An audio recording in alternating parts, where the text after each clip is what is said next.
சொல்லி ரதத்தை நிறுத்த சொன்னார். நான் விசுவாசிக்கிறேன், அவர் தான் தெய்வம்னு விசுவாசிக்கிறேன், தேவனுடைய குமாரன் விசுவாசிக்கிறேன் சொன்ன உடனே ரதத்தை நிறுத்த சொல்லி 2 பேரும் அங்க இறங்குறாங்க. ஞானஸ்தானம் எடுக்கிறாங்க தண்ணியில. கை வைத்தாமே சொல்லுங்க.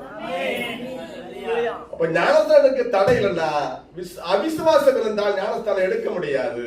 இயேசுவே தெய்வம் என்று விசுவாசிக்கும் போது நீ ஞானஸ்தானம் எடுக்கிறாய்.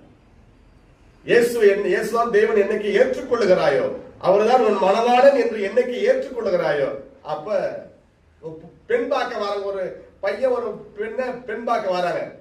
எப்பா அப்ப எப்ப கல்யாணம் எப்போ வச்சுக்கணும், எப்ப கேட்போம்? கல்யாணம் எப்போ வச்சுக்கணும், எப்ப கேட்போம்? போய் இந்த பையனை கேட்போம், பொண்ணு பிடிச்சிருக்காங்க, பிடிச்சிருக்கு பொண்ணுன்னு கேட்போம். இந்த பையனை பிடிச்சிருக்கா? அந்த பொண்ணு என்ன சொல்லணும்? பிடிச்சிருக்குன்னு சொன்னா அப்புறம் தான் கல்யாணத்தை பத்தி பேசணும். அல்லேலூயா.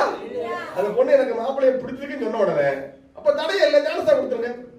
உடம்படிக்கை தான். கை வைத்தா சொல்லுங்க பாப்போம். இந்த பொண்ணு பிடிக்குன்னு சொல்லிட்டா நீ தடையே இல்லையே. நான் ஒரு மணவாளனா ஏற்றுக்கொள்கிறேன் என்று இந்த பெண் சொன்ன உடனே, நான் அவரை மணவாளனா ஏற்றுக்கொள்கிறேன் என்று இந்த மணவாட்டியாக நாம் சொன்ன உடனே ஞானஸ்தானத்துக்கு தடை இல்லை. உடனே திருமணத்துக்கு ரெடி பண்ணலாம். கை வைத்தாமே சொல்லுங்க பாப்போம். இனி தடையே இல்லையே. கர்த்தருக்கு ஸ்தோத்திரம். அல்லேலூயா. 2:40 பாருங்க. அப்போ 2:40 இன்னொரு வசனம் உங்களுக்கு சொல்றேன். 2:40 வாசிக்கிறோம்.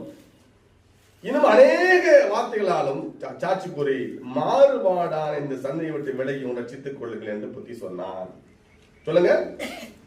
நம்மை நாம் ரட்சித்துக் கொள்ள என்ன செய்யணும்? நீ உன்னை காப்பாற்றிக் கொள்ள நீ என்ன செய்யணும்? நீ உன்னை ரட்சித்துக் கொள்ள என்ன செய்யணும்னா, மாறுபாடான சந்ததியை விட்டு நீ விலகணும்.